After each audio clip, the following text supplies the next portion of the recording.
Hello everyone and welcome back to another DrAce video. Today I am going to try and show you how to get the best possible sector times here in the circuit of Motorland Aragon. I will warn you, these sector times are very difficult, so we'll see what we can do. So here we go then, starting from the back end of the circuit, just going up towards the start-finish straight.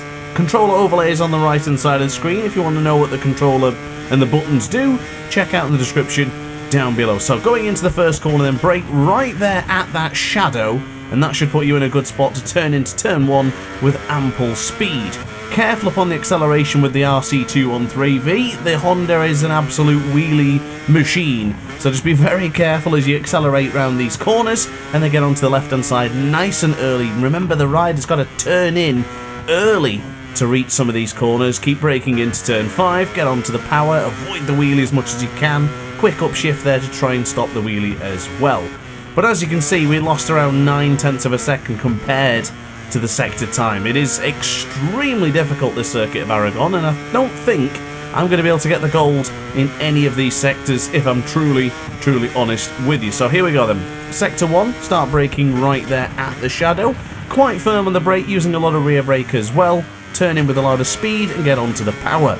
Move over to the right hand side, turn 2, and slowly begin to bring on the power. Upshift to 4th gear, into the right hander for Carlos Checker corner, and then bring on your power once again. Move over to the left hand side, just touching the apex there onto turn 4. You can pretty much run across the rumble strip, and you should be quite alright. Accelerate aggressively, but not too aggressively, but enough to get the bike moving, and upshift to try and avoid the wheelie.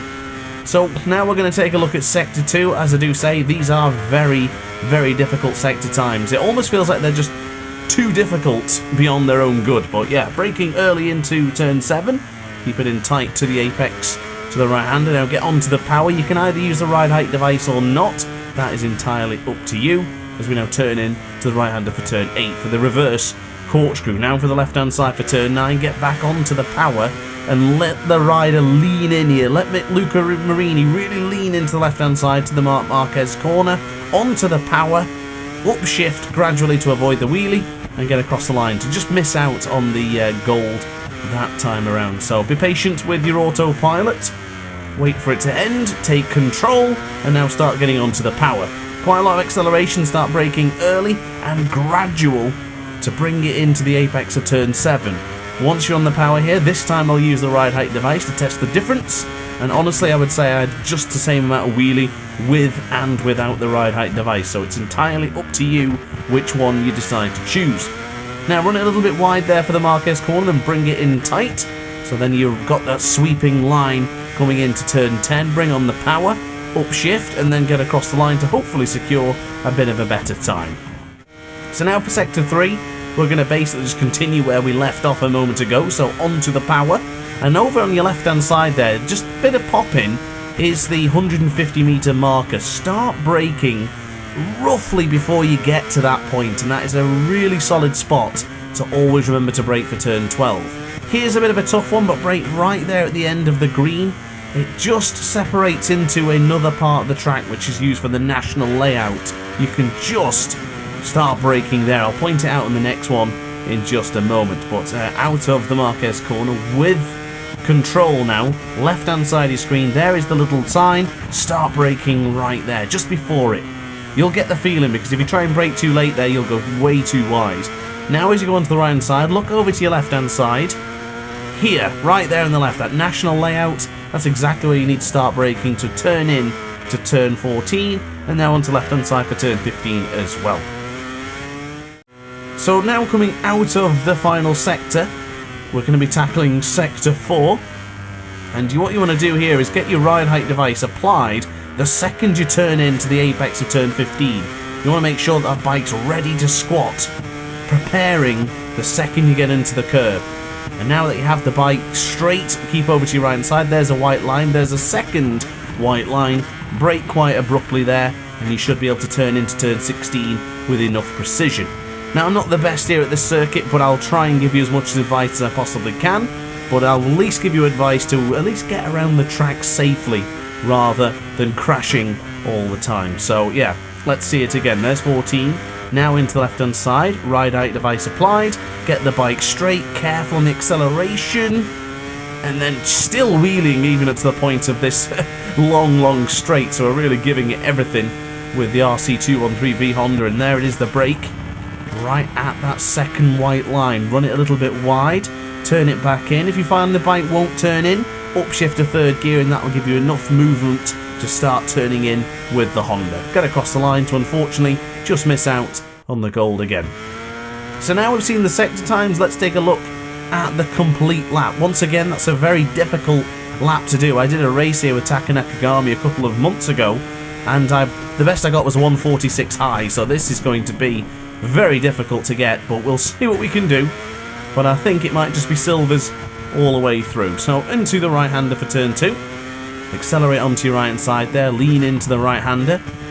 Right into the apex of the Carlos Checker corner, now onto the power. Upshifting early to avoid hitting the wheelie and avoid hitting the rev limiter with the Honda. Now onto the power, just feathering that throttle there just to try and avoid the wheelie as much as I possibly can. Start braking as you get close to that white line. Turn into the apex, turn 7. I think this time I'll go ride height device again. A little bit easier on the throttle this time around. It seems to be working out well. A lot of front brake being applied into turn 8. Then again for turn 9, you can go quite aggressive on the brakes there under trail braking. Just remember to not brake fully and then try and turn. Try and do it all in one smooth movement. Now on your left hand side there is the sign, start braking just before you get to that, and as you can see, enough momentum to turn into turn 12 to still keep you on the track and avoid hitting the curb as well. Now onto the right hand side, as you see the left hand side for the national layout. There you go, start braking in for turn 14. I can tell you now that works every single time, so always pay attention to that particular corner for where to start braking to ensure you have the setup correctly for turn 15 on this massive run all the way down to turn 16. As I mentioned earlier, the second white line is always good enough to get the bike stopped. Always pay attention to that way you'll know exactly where to start braking. Calm and collected on the acceleration, power on, try and avoid the wheelie, cross the line, not quite gold, but it's not a bad effort if I do say so myself. But for being the first video in MotoGP Academy that I will not acquire a gold sector time, that is extremely disappointing, but it shows you the level of difficulty for here in Aragon. I was a little bit late there on the brakes that time, so I might not be able to get it quite as smooth. In fact, now I managed to get it right, so not too bad. Felt like I'd just done it a little bit too late there, but it was all good for turn 1. Now onto the right hand side there. I do downshift here to second gear. I like the feeling of the bike being in the higher rev limits, but you don't have to do that. You can stay in third gear as I recommended earlier on. Now quite firm for turn 5 as we get onto the power, desperate to keep the front end of the Honda down. Straighten the motorcycle up, start braking here for turn 5, for turn 7. Very difficult corner to get right there, so I don't imagine you're going to get that right the second you start tackling the circuit of Teruel here in Aragon. And now in the left hand side for turn 9, nice and tight to the apex, as you can see, really tight. Running across the curb is fine for this circuit. The curbs are very flat here in Aragon, so you won't have too much trouble if you do run across the curb. Left hand side of your screen, there it is, start braking before you reach it. Quite a lot of brake applied this time, braking on that angle, looking a bit like Pecco Bagnaia going into turn 12. And now onto the right hander once again. There's the side of the national layout. I do believe it's national layout, so it's what some of the car drivers use. As we now go back on the power to hopefully secure a decent lap time. It's going to be better than a 46 that I originally imagined I would get, but braking at the white line, not too late. Still trying to keep the momentum going for this final corner, or penultimate corner, and now into the long left-hander. Hit the acceleration, hit your ride height device, try and avoid running off the circuit, and across the line to secure. Oh, just missed out on a gold sector time here in Aragon. So guys, thank you very much for watching the video. Certainly hope you enjoyed. If you did, let me know in the comment section down below, and I'll be sure to see you in the next video. Ciao for now. Oh hi, didn't quite see you there. Good to see you're still here. If this video didn't quite sate your appetite, then why not watch some more DrAce content by clicking the video shown on screen now. Furthermore, if you would like to follow me on social media, you can do so now with the links down in the description.